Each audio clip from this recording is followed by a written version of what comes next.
morning, everyone. Tina Spalding, Trance channel here today for our daily Course in Miracles lesson together. Thank you for joining me. Today we are doing lesson number 268. Let all things be exactly as they are. Let me not be your critic, Lord, today and judge against you. Let me not attempt to interfere with your creation and distort it into sickly forms. Let me be willing to withdraw my wishes from its unity and thus to let it be as you created it. For thus will I be able to recognize myself as you created me. In love I was created, and in love will I remain forever. What can frighten me when I let all things be exactly as they are? Let not our sight be blasphemous today, nor let our ears attend to lying tongues. Only reality is free of pain. Only reality is free of loss. Only reality is wholly safe. And it is only this we seek today.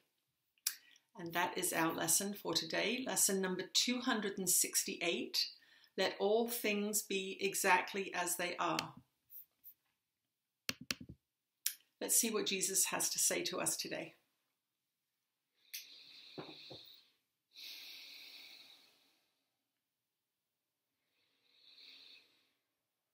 You are blessed beings indeed. I am that one that you know as Jesus, and most of you are not living in reality. You are living in a fantasy world of which you are the director.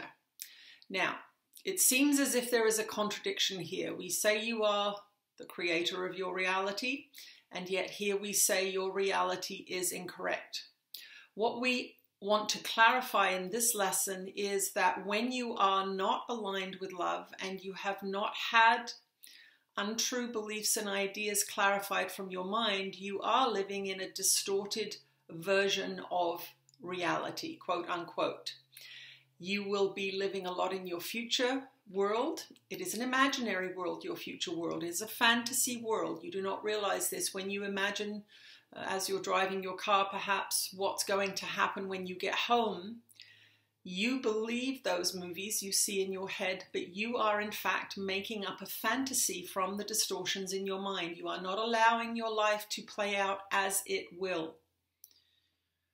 And resentments, of course, are regurgitation of old fights, old wounds, old hurts. And once again, you leave the present moment and live in a fantasy world, your fantasy of what happened, your fantasy of you being unfairly treated, your fantasy of that sinner doing something against you.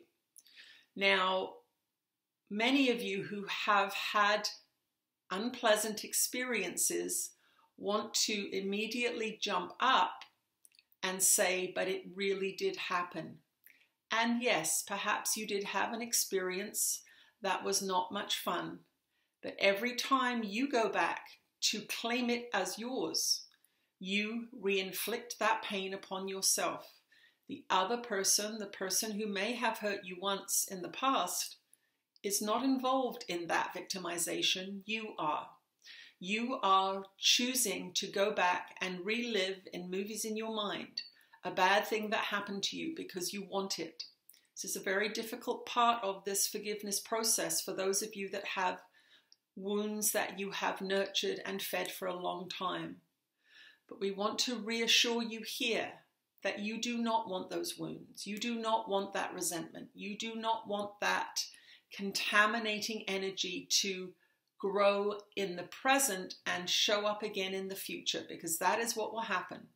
If you choose to use your present moment to regurgitate old wounds and old pains, you are planting seeds for that same frequency in the future. So we encourage you here, even those of you that have what you consider unforgivable sins committed against you in your past, we ask you to give them up. We ask you to stop thinking about them and playing with them and feeding them with your powerful energy, for that is what you are doing every time you recall that terrible story to your friends, that terrible story, that awful thing that happened to you. You are infusing it with your power, your most God-given creative power, the power to create worlds. We want you to create a beautiful world for yourself, a happy dream here while you live in separation. And it is possible if you train your mind. So do your lesson today. Forgive the past. Stop ruminating on anything other than what is happening right now, and appreciate the opportunities that every day gives you to share your magnificence with your brothers and sisters. I am that one that you know as Jesus, and I will speak to you again tomorrow.